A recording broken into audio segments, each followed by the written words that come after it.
Good evening, everyone. Welcome to the November 17th meeting of the Millis School Committee. My name is Carrie Roach. I'm your current chair. I will start by letting you all know that this meeting is being recorded and can be viewed on YouTube. I'm going to start with roll calls. Robin Briggs. Here. Stephen Catalano. Here. Mark Conroy. Here. Denise Gibbons. Here. Superintendent Nancy Gustafson. Here. Do we have no teacher or student rep? We will go right into consideration to approve the 11-3 meeting minutes. Madam Chair, Mr. Conroy. I make a motion that we approve the November 3rd school committee meeting minutes. Second. Move in second.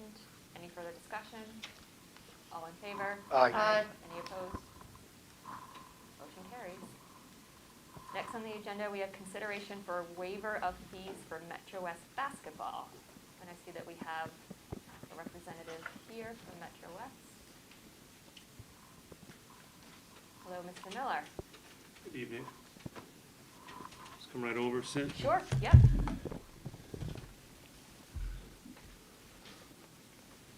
So this is a request to waive fees?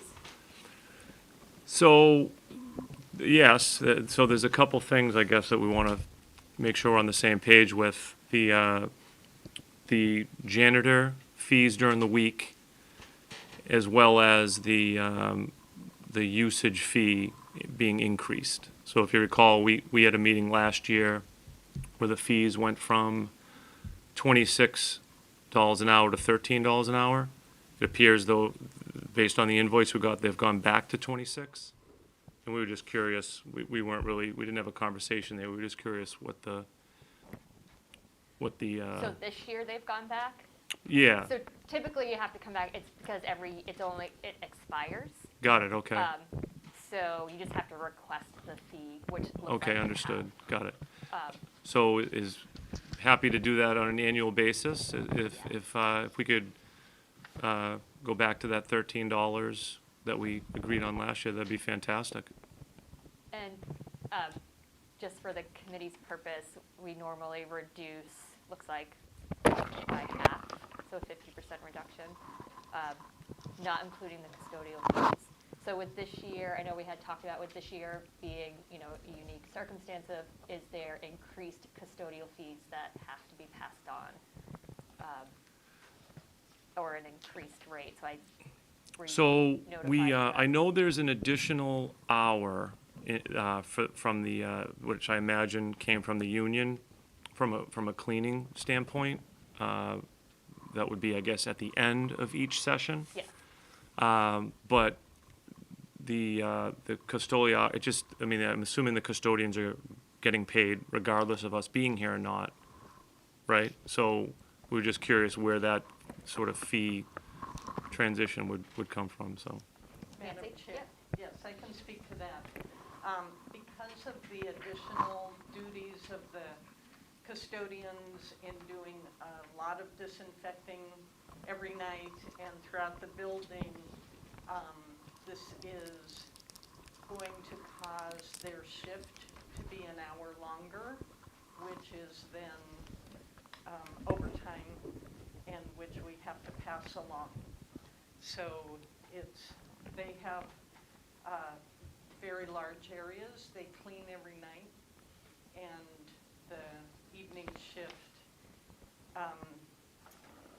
needs to extend it. It is an extra hour that they will be staying. So they'll do the disinfecting. It has to go through the union process, so they'll bid it out as to, it could be done that night, or it could be first thing in the morning before school starts, that everything gets disinfected after you're done with it, so that there's just an extra layer of caution and cleanliness. Yeah, and that makes sense, and I think that's something we would absolutely be fine with. But we've never paid for the custodial fees during the week, during the hours that we're here. Correct. So Is that something is that expectation now shifted? Or were we misunderstanding it? Yes, that is a new aspect this year. Is that something that can be addressed? Well, and it was because in the past, you were here and there was cleanup, a little bit, but not a lot of cleanup of the gym after your use, because you guys leave it in great shape. This year, we have to disinfect it after your use and make sure everything's wiped down, disinfected, prior to any other students coming in. So that's where the addition comes in. I don't know if, On top of the Madam Chair. normal it's on cleaning top that has of to the happen. normal, plus, their normal areas are, our custodians not only are doing just normal cleaning every night, but their duties have also expanded to be greater. And so this is not something we can absorb like we normally would into their normal work hours. Mr. Conroy? So, just so I can clarify this for myself. So normally, I understand the extra hour because they would have to stay, and presumably they were doing it afterwards, but if they're going to do it the next morning. Yeah, they could do it the next morning. But I guess what I'm hearing now that I don't get is, if they were normally here anyway, and they still are going to be here, and we didn't charge for the hours that they were normally here, but now they have to stay an extra hour. They either have to stay an extra hour that night or come in an extra hour early to do the extra sand. So I guess where I'm confused is what's the additional work if the additional work they have to do for Metro West being in here is the extra hour, why would we be charging anything more than that 1 hour? If what we know. No, we're not. Okay. Originally, we double-checked the contract. We thought there might be a 2-hour minimum, but there's not. Okay. Not for overtime. So it's only the 1 hour, and Mr. Engler has said he thinks the 1 hour will be sufficient. If we can do it for less, if it ends up being a half an hour, then we're happy to reduce it to a half an hour. But, to start with, he thought 1 hour would be sufficient. Yeah, I think that makes a ton of sense, just based on the times that we're in. But I think where I'm confused is, what are our expectations Monday through Friday for the custodians? Because in the past, we've never paid that.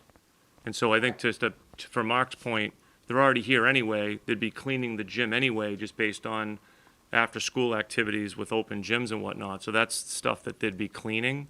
But I think for all of a sudden, for us to go from 0 to now paying, what would I guess would be 4 hours of. No, that's what I just thought I clarified. So we're just talking the 1 extra hour. Yes. 1 hour Per day. Per day, Yeah, per yeah. day. Yeah. Okay, yeah, was Yeah. I misunderstanding that? Yeah, that's why I Okay. asked the question. So, but you're only going to get charged for the 1 additional hour that they will have to. be there. Okay, to be yeah, there. that makes Yeah. sense. Yep. So it is an addition compared to the past. Right. But it's only 1 hour per use. We've always had to charge that on the weekends because it was, Right. that's custodial overtime, but we didn't charge it during the week. Now we have to charge just the 1 hour during the week because of the additional disinfecting that has to take place. Yeah, my apologies, I misunderstood. Yeah. So, okay. So I think the only thing is just our annual reduction. Yep. So we just did confirm, thank you, Robin, that last year it did go 50% reduction from $26 an hour to $26 an hour to $13 an hour. Does somebody want to make a motion? Madam Chair, Ms. Gibbons? I make a motion to approve the reduction of the hourly rate for Millis Youth Basketball Association from $26 an hour to $13 an hour, effective 11/9 through, what do we want to do for an end date? This is the second on the document they gave us. It's going to need to go longer than that. 2nd of, I think it January. looks like it says 1/2/2021, but I Yeah. feel like it needs to be longer, right? yeah, it would, hopefully, I mean, it could go as long as like the middle of March. All right, so you want to just say End of April April, 1st? April. Yeah. Okay. April Yeah. 1st, 2021? Second. It's been moved and seconded. Any further discussion? All in favor? Aye. Any opposed? Motion carries. Great, awesome. And Thank just one quick kind of final note, I just can't thank you guys enough for making it happen where the kids are in the gym. You can just, it's a difference maker. You can see it. It's a tangible difference when they're in there. So thank you very much. Thank Appreciate you. it. Thanks for doing it. Thank you.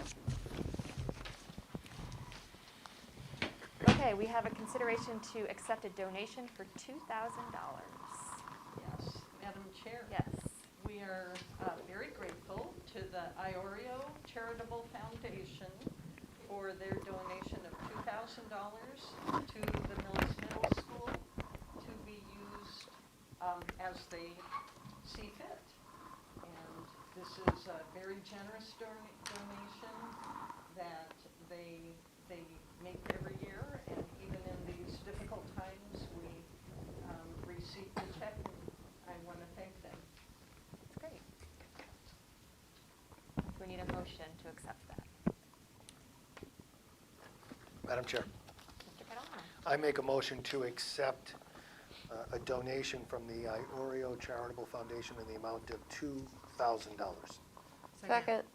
We move in second. Any further discussion? All in favor? Aye. Motion carries. Thank you. We're going to go into the superintendent's report. Madam Chair, Yes. I'd like to call attention to in your packets, the resume and letter of application from Martha Dickey, who is our current guidance counselor at the high school, who has applied to be the interim high school principal starting December 1st when Mr. Mullaney becomes superintendent. And this is fully supported by the entire administrative team. I support it.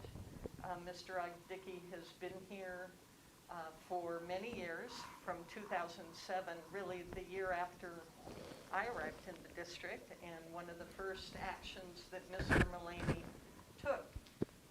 So I would like Mr. Mullaney to have the honor of coming up and speaking, because he's worked very closely alongside Mr. Dickey. Mr. Dickey has many impressive attributes. He's a very respected member of the staff, and I'll let Mr. Mullaney speak a little bit more about why we are recommending that Mr. Dickey be appointed as the high school interim principal. Good evening. I'm very proud to recommend Mark Dickey as the interim high school principal. I've worked with Mark for 17 years. We first started working together back at Hingham High School when I was assistant principal and Mark was guidance counselor. When I came to Millis, shortly after I got here, I was informed that there was an opening in the guidance department, and Mark was my first call because I had seen his professionalism, his organizational skills, his care and concern for students. And so Mark was my first call, and that may have been my greatest contribution to Millis High School. So I might have peaked 1 month into my principalship. But for the last 13-plus years, our school has been privileged to have Mark working for it. He's done an amazing job in our counseling department. He's helped strengthen our curriculum, making it more challenging. You hear Mark speak every year with his update on student performance. He's been the driver of that. He was instrumental in the development of our bridge program. In just, I think as a school leader, Mark has great potential. I have the same kind of confidence today in recommending Mark for this position as when I called him up 14 years ago with the guidance opening, knowing that if Mark or Dickey came to our school, he would make our school better. And so I'm very proud to recommend Mark or Dickey as interim principal of Millis High School. Great choice. I don't even, is that something that we vote on, or is that a decision for? No, For you guys. but we will discuss salary in executive Yes, session. yes. I mean, I guess I can just say, I don't think that there's a better choice in Millis for that position, so we are happy for him and happy that he can fill your role. Should we invite Mr. Dickey up to I think say that would several be minutes worth a of things? very, very appropriate thing to do, Mr. Catalano. Please come up. I yield to the interim high school principal. Steve may want a line in the contract that says Mark still has to do the Yes. the data presentation. My At least favorite for the meeting of the next year. 2 Favorite years. meeting of the My year. favorite I meeting think of the everybody year. knows that. Oh, boy. I can't wait. Well, all the new technology, I should, you know. I've been lucky enough to see Steve. Sometimes I have his son in my advisory, so occasionally his head will pop in on our Monitoring Zooms. from home. You're Yes. doing an excellent job. Tomorrow's from home, so I have to be careful because you never know if he might pop in again on us. Thank you all very much just for giving me a chance to talk for a couple of minutes. And thank you to Bob. I know that he said he certainly did not peak when he asked me to come here 13 plus years ago. But I can tell you beyond a shadow of a doubt that the reason why I am here was because of Bob. And the reason why I think I stayed in education was because of Bob, because I can remember having a conversation with him when I was in Hingham, kind of at a crossroads and trying to figure out exactly what I was doing in my career. In that conversation that I had with him at the time, he was still in Hingham, had changed my mind about what I was doing and that my purpose was in the job that I had. And when he made that phone call to me, 13 years ago now, 13 plus years ago, I remember thinking, first of all, I was like, Millis. I was like, oh, okay, where is that? I had no idea. And I think at the time I was just living down the road in Norwood, but I just wasn't sure. That's how crazy it is. And I would say like, I grabbed my wife and I was like, we're going to take a drive and I'll take a look at the school and I want to see where Millis is and all this stuff. And she grew up in Huntington, New York. So they had 4 high schools in town. And I remember we came through Millis and I drove by and I talked to Bob and he showed me the building, but I wanted to show her. And I remember I drove through and she's like, wow. She's like, that's the high school. She's like, it's not very big. And I said, well, no, actually, I said, that's the middle school and the high school. And I know at the time she was like, oh, she couldn't believe it. She couldn't believe it. And I had said yes to the job. I remember coming in, in my first days and the people that I met, I remember, Mark Caulfield and Scott Alcanada, and, I could go down the list of people that were here at the time that were like so welcoming and had brought me in. And to think that after, almost 14 years that I'm here right now is pretty amazing to me. And I feel very lucky and blessed to be in this spot.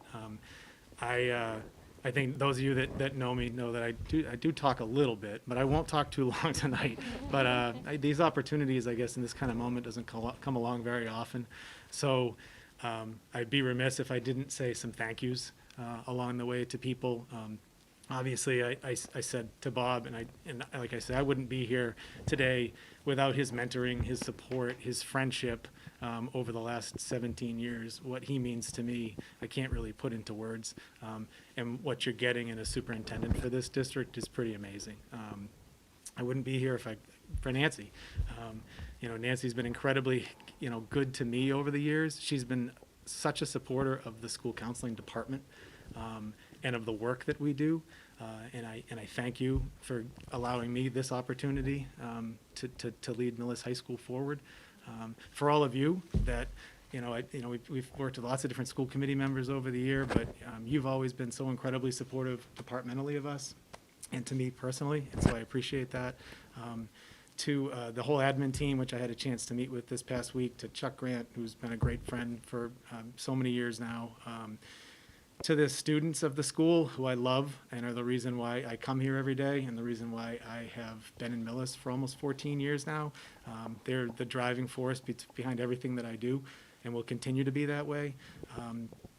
To the staff, who, again, we are so lucky and blessed to have such a professional staff here in Millis that do outstanding work and have been challenged to the nth degree in the new hybrid remote world that we're dealing with right now, but who I am so amazed by every day are always looking for ways, even in the challenge of this environment, to improve themselves. You go through the hallway, you have a conversation with them, and they are constantly asking for advice, asking questions, looking for new ways to do things, working as hard as anybody could possibly work right now, but trying to get better, which is amazing to me. And then that's the district, and I can't say enough about that. And the other people that I have to thank in this are my parents, who I don't think they ever thought that they would see their son as a principal. It certainly wasn't something that I thought that I would think would happen to me all those years ago when I was at UMass Amherst and going to be a sports broadcaster and, get in sport management and business. The leadership and the people that they are means the world to me. They've made me who I am today. And then finally, my wife, Chris, my kids, Ryan and Jacob, we had a lot of discussions in the last month about doing this and what this would mean for our family, and they could not have been any more supportive about it. I love them very much, and I just want to tell them that I'm going to do my best to balance what's going on this year with being home as much as I can too. So those are just some of the thank yous I wanted to say. In taking this job, there's obviously a lot of responsibility that I feel to continue the work that Bob and Nancy have done over the last 13 to 14 years here in the district. Bob's been an incredible leader. To step into his shoes is very difficult, which I told him, and something that's not going to be easy to do. I'm certainly not Bob in any stretch of the imagination, but I've learned a ton from him, and I think that I can instill a lot of the values and beliefs that he has in our school while also pushing us to the next level as he takes over as superintendent. I want to be able to continue to watch the school grow. I want to, academically, culturally, through the arts, music, drama, theater, athletics, clubs, community engagement and involvement, community service, all the things that are important to me. I want to be able to continue to push forward here. And always, I think that one of the bigger things here is the history that we have here in Millis. I think we celebrate that as we should. We have a rich, awesome history that's encapsulated by so many of the great teachers that we have here that were Millis High alums, whose families come to school here, whose kids now, which is crazy, are actually at the high school level. I mean, some of the staff that I'm talking about that I met almost 14 years ago have kids that are up here at the high school. It's crazy. We joke around with Scott Alcanato, our biology teacher, all the time that he always told us back in the day that he would never want to babysit any of our kids, and now he has them in his classes. So it's like payback on him for all those years of telling us he wasn't going to watch any of our children. I think just the last couple things I wanted to say. I know I've mentioned that I don't think our staff could work any harder than they are right now, and it's going to be my goal to help, encourage, support, and keep them sane, healthy, and active during the coming months, which I know are going to be tough, as we all end up indoors here as the weather gets colder. And I want to prop them up and help them as much as I can. And I also want to help our students to be able to stay as engaged and supported as they can too. We've got kids that are in 4 different cohorts right now, right? Coming in 2 days a week, at home fully remote. some kids that are coming in for extra days during the week, and no matter who they are, we want to support them and make sure that they're a part of our community, in spite of the fact that we have challenges with all being together physically in the building right now. That's a goal of mine as we go forward here too. And I've always said, when we've done our freshman seminars in the past, that there's 332 kids in our building right now, and what those students do on a daily basis and what they contribute to our school and community really dictates what we do. And I want to continue that message going forward. They are the culture of our school, along with those 30 staff that we have. Like, those are the big numbers. Those are the people that drive everything that we do. And everything that I do and will look to do in the future comes from that team perspective, that we're all together. That's something Bob's always encouraged. It's always us. It's never been him. It's never been about him. It'll never be about me. It'll be about all of us together, working for a common goal, and that's to continue to have this Millis High School and the schools in Millis really be the thread and fabric of how our town runs, because I think that's where we are the heart of what happens here in Millis. I think the last thing I'd say is, I know I told you that students are incredibly important to me, and voice is critically important to me. And I thought back to a speech that Dave Baker, who was a graduate of 2009, I always remember his commencement speech. He was the salutatorian that year. And I'm going to borrow from his words and just say this was something that he had said from the student's voice when he left Millis High School. He said, we aren't the fortunate ones of a big city or a fancy private school, and yet I would never trade Millis for any other place in the world. We may not be able to appreciate it now, but there's no better place to grow up, no better place to learn and to develop. He says it's not about the things to do here, the movie theaters and the fashionable stores. As he said back then, maybe it's a little different now. He said, because certainly there are none. I don't know, I'd challenge that a little bit. I think we've got a few more places in town. But he says it is the people and the institutions that make this place great. I always remembered those words that he said back in 2009, and I think they speak exactly the same here 11 years later. And this is my second home. I wouldn't trade it for any other place in the world, much like Dave said back in 2009. And having the chance to help guide this school forward is the one of the greatest privileges and honors that I've had in my professional career. And I'm going to do everything in my power to help build on the accomplishments that we've had and to continue the small school, big family that we all are and will hopefully continue to be. And I know we'll all rise through this pandemic at some point, and I'll be back together again. And I won't have to have the biggest question leaving the house this morning from my wife be, what mask are you going to wear when you go to the school committee meeting tonight? So I just wanted to say thank you to all of you. I look forward to working with all of you in a different capacity, and for all the support that you'll continue to give not only the high school but all of our schools in town. So thank you. Thank you. Good luck. Good job. Thank you.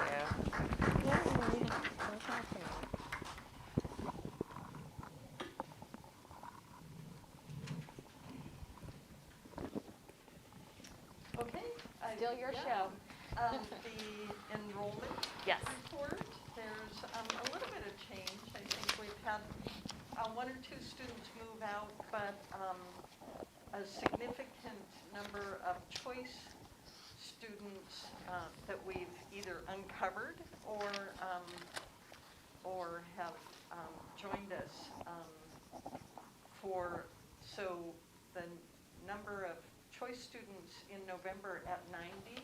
If you look back over the years, that's the highest we've been in many, many years. And we have all of the years in this spreadsheet, and we've never been this high. So it is really a testament, I think, to the fact that people recognize Millis as a high-quality education, and parents are interested in coming to the Millis Public Schools from other towns.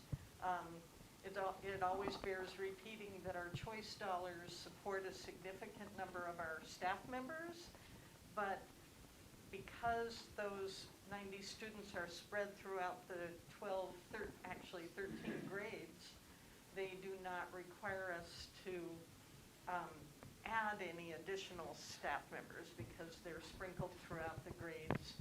so they enable us to really have a budget that supports student learning. And then update on basically where we are in the school year. Today we sent out to staff and families a reminder about holiday travel and the travel advisories that are, this mask is not staying upright. But to remind families to adhere to the Massachusetts travel advisory. They need to, if they are traveling to a high-risk area, they need to fill out that form, get tested upon arrival back. We discourage travel, as the governor has said, holiday travel to, especially to high-risk areas. And if you are getting together with family or friends, they really recommend very small gatherings and only with people that you normally see. So that will enable the schools to continue to have very few cases. We do have one additional case at Clyde Brown School right now, and that letter also went out, which marks the second case we've had at Clyde Brown. So currently, we've been fortunate that there is no transmission among students and staff members that we know of. I have to compliment the nurses are doing a phenomenal job in partnership with the Millis Board of Health. In a meeting today, the Board of Health members said that another Board of Health told her when they were in conversation about a case that Millis is the fastest responding Board of Health that they've been in contact with, and our nurses are doing a phenomenal job on doing the contact tracing to make sure that anybody who was a close contact quarantines, and that we contain the cases so that we don't have transmission in the schools. Which is sort of a segue into a memo I provided to the school committee. And we had a health and safety committee meeting this afternoon, as well as an administrative team meeting to discuss the holiday travel issue and also the potential for needing to go remote at any time. Right now, as we've said, there are not a lot of cases in the schools, but the potential is there, and we know from the weekly report from the state level that Millis does have an uptick, a little bit of an uptick. I think they do a 2-week reporting period. It was at 9 cases in Millis. So the Health and Safety Committee meets every week to discuss that. This week we'll be meeting again on Friday after the new numbers come out, and can use that data to inform our decisions. The other aspect of this is that staffing is a challenge at Clyde Brown, not necessarily tied to any COVID-related absences, although there are several staff members who are out for different reasons, various reasons, including some long-term maternity leaves that stretch us a little bit to be highly aware of how we're providing coverage for when the students who are in the building, and today having another discussion to develop a second tier of coverage if what we're doing right now is not adequate to cover that, and then even a third tier if need be. is something, Mr. Mullaney will bring forth to the committee in more detail at the next committee meeting, but it is constantly being monitored, and people are being creative, but also careful in planning the contingency plans. So thank you, Nancy. And I think it's important just to state just to parents and the community that there could be a time that we have to go remote, not necessarily due to the number of cases, but because of coverage issues, and that we're toting that line a little bit right now. It looks like it in Clyde Brown, where we're definitely seeing challenges, and we're at the point where the admin team, you all are trying to figure out what is that number, or what is that sort of critical point where we say we have too many people or have too many staff members out to cover, we need to go remote. So those conversations are being had where the admin team is making plans, but there's a good possibility that with the current uptick in cases that we could see sometime in the future or near future that we may need to go remote because of staffing issues and/or health issues. Madam Chair? Mr. Conrad. Question just as it pertains to not the specifics of the case, but so what are the consequences isn't the right word. What are the steps that were taken based on either of the two cases that were identified in the last week? So The protocols that were followed. Yeah, so obviously we didn't immediately close the building down. So what was done in either case? So the first case we had, the person was never in the building while contagious. So that is, each scenario has been different. In the current case, the person was in the building for a period of 1 day while contagious. So we disinfected, did deeper disinfecting than we normally do with the spray guns, and all the areas, all the classroom areas, all the common areas, all the small meeting room areas, every area was disinfected. And the protocols that are in place, the nurse calls everyone. First of all, there's the nurse confers with the Board of Health. They talk through all the details in depth about each situation.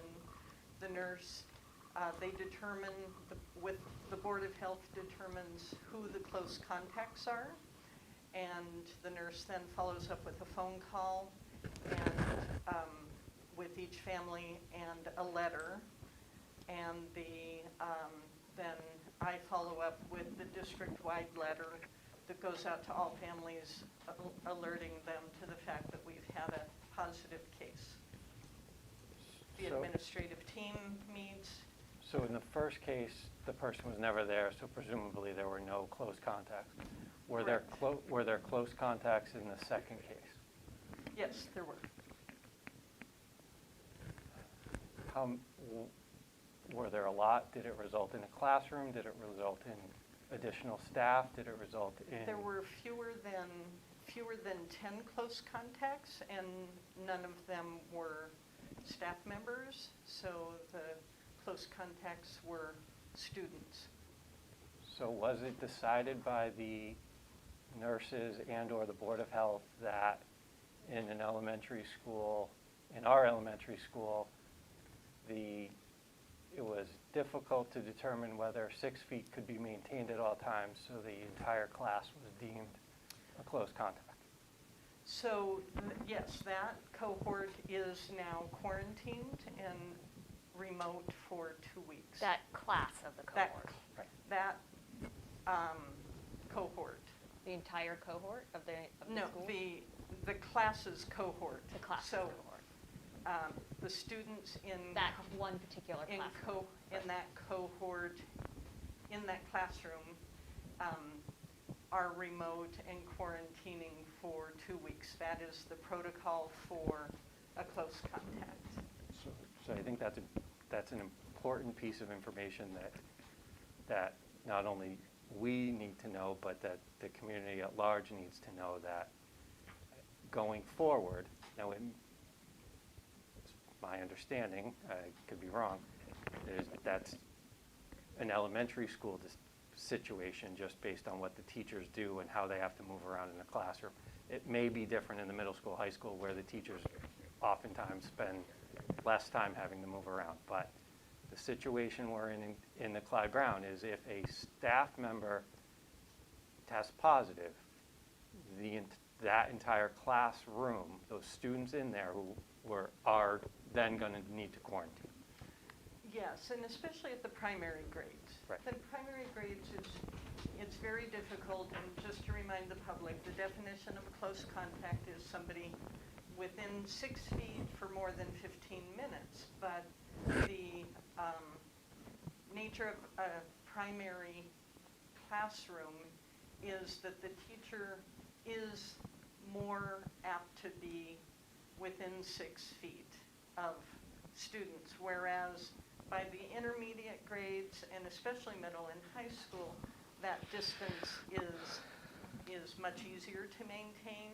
All classrooms have a buffer zone of 6 feet, but for especially primary level teachers,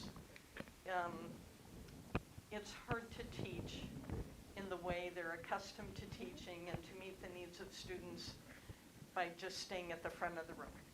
So yes, primary classrooms, if a staff member is tests positive, that group of students who are in contact or in the classroom with a staff member are quarantined for 2 weeks. So that kind of dovetails into as was in the memo about the challenges that we're running into in terms of staffing.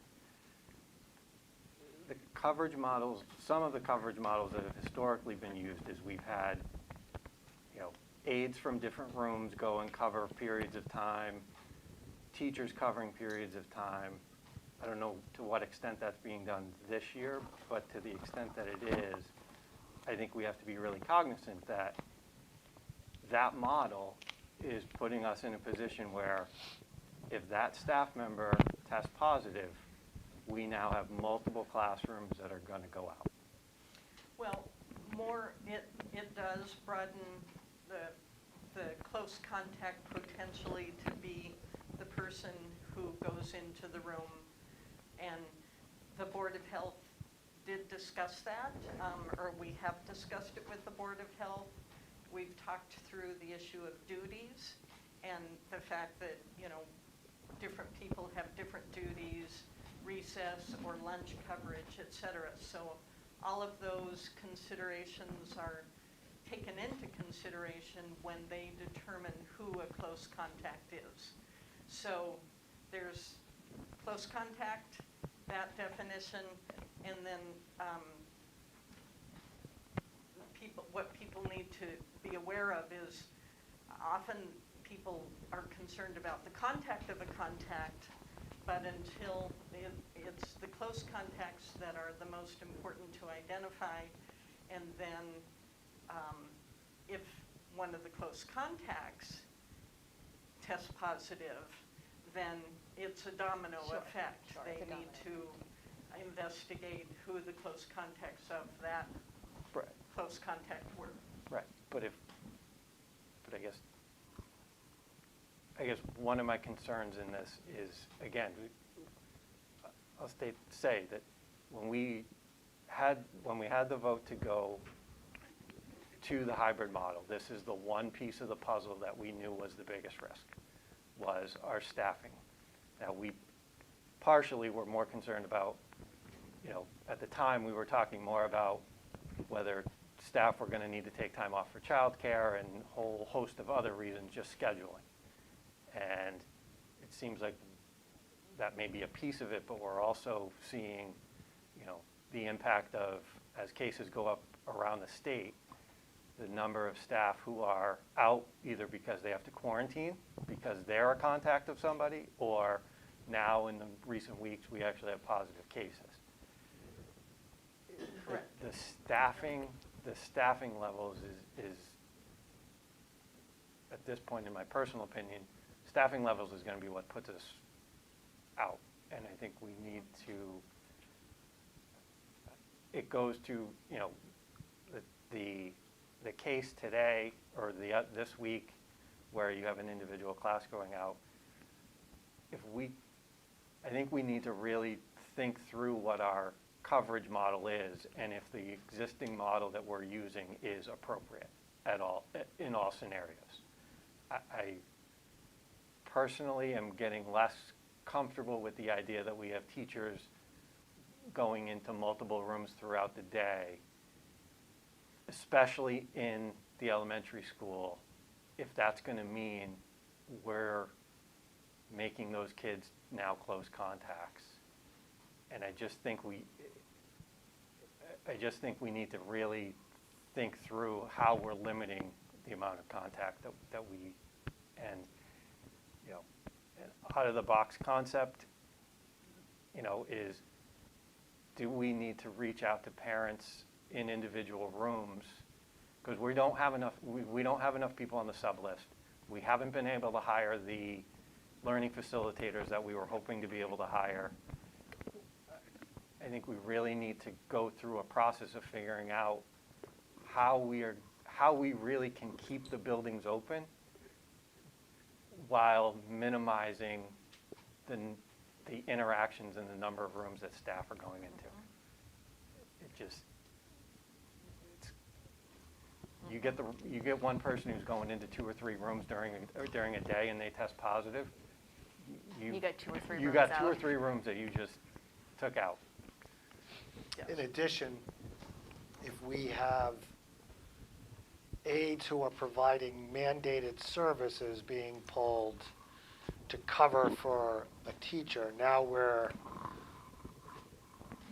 in a compliance issue that we don't necessarily want to be in. I know we have to do what we need to do, but that's a slippery slope, and we don't want to be in a position where we're making up services at a later date. We don't want to lose ground. I know we're doing it, but I agree with Mr. Conroy.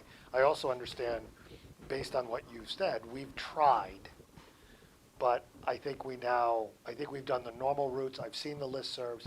We do have to figure something out, because I agree that this will be the issue. This is part of the health and safety today. Yep. That it could be a staffing issue, not necessarily. It could be a health issue that leads to a staffing issue that causes us to have to go to remote. Yeah, and under full transparency, if we have a staffing issue that causes closure of one of our schools, we talked about, are we so intertwined that then causes staffing issues in the other schools? So does the closure of one of our schools mean that we need to close both? And it very well could be that, if we close, if we have to close Clyde Brown, well, that affects middle school, high school teachers because they have children at Clyde Brown. So then does that mean that we also have to close the middle school, high school? So again, I think it's all good conversations that we have, but just, again, being transparent to parents that that's a real possibility, that, and vice versa, if we have to close one of the buildings, that it's going to force us to close both because we're just too small. I think it also, and you all make very good points, and it is, just to clarify, we have been able to hire 2 learning facilitators at Clyde Brown and at the middle school. Mr. Mullaney has hired 1. So we are in need for the public of, also, we could hire more potential learning facilitators if more grant funding comes through the state, or certainly subs. And right now, with maternity leaves, et cetera, we have the need for long-term subs as well as daily subs. So we'll continue to put that out there and seek. It is something that every district is struggling with right now. We're in better shape than a lot of districts, but you're right that I think it is the staffing that is going to be the biggest challenge. And one of the things we've talked about is trying to be pretty granular in terms of differentiate. If we go remote, does it need to be the entire school, or can it be one grade level? But always being aware that if we shift coverage, let's say the 4th and 5th grades are much more able to handle remote learning successfully at that intermediate level than the kindergarten and 1st graders. So then we have to be aware of, if we are going remote at a grade level or 2 at the intermediate level, and do use some of that personnel for coverage at the primary grades, it does introduce that, what you just spoke of, the potential for more contact tracing expanding instead of keeping it very small. So all very good points. I can only tell you that the administrative team is constantly talking about this and thinking of ways that we can do that without impacting services, without impacting, doing what's best for the greatest number of kids at all times, but trying to take good care of all kids at the same time. Okay. Thank you. Thank you. Okay, so if we move on. So I have something for our chairman's report. So as we know, Nancy, you are retiring soon, and this is your last school committee meeting. Can't believe it. So we have a little declaration here to read for you, and I will read it, and then I'll hand it off to you. So it states, whereas Nancy Gustafson has served Millis Public Schools with distinction since 2006, and whereas for 2 of these years served as the district's Director of Curriculum, Advanced Curriculum, I can't say that word, Instruction and Assessment in the Millis Schools. And whereas for the past 12 of these years, Ms. Gustafson has served with professionalism, integrity, and compassion in the role of Superintendent of Schools, and whereas she helped lead the effort to build a new Clyde Brown Elementary School that incorporated state-of-the-art facilities design and technology to further the education of the elementary students in grades pre-kindergarten through grade 5. And whereas during her tenure as superintendent, the Millis Public School District been recognized as one of the top performing schools in the state of Massachusetts. And whereas during Ms. Gustafson's time as superintendent of schools, Millis High School has been nationally recognized as one of the top performing high schools in the country. And whereas Nancy Gustafson has earned the admiration and respect of the Millis School Committee, her administrative team, and the employees of the Millis Public School, and her peers around the Commonwealth. Be it therefore resolved that Monday, November 30th, be declared Nancy Gustafson Day in the Millis Public Schools in honor of the years of service and dedication Nancy Gustafson has made to the children of the town of Millis and their families. So thank you. I hope we're not remote.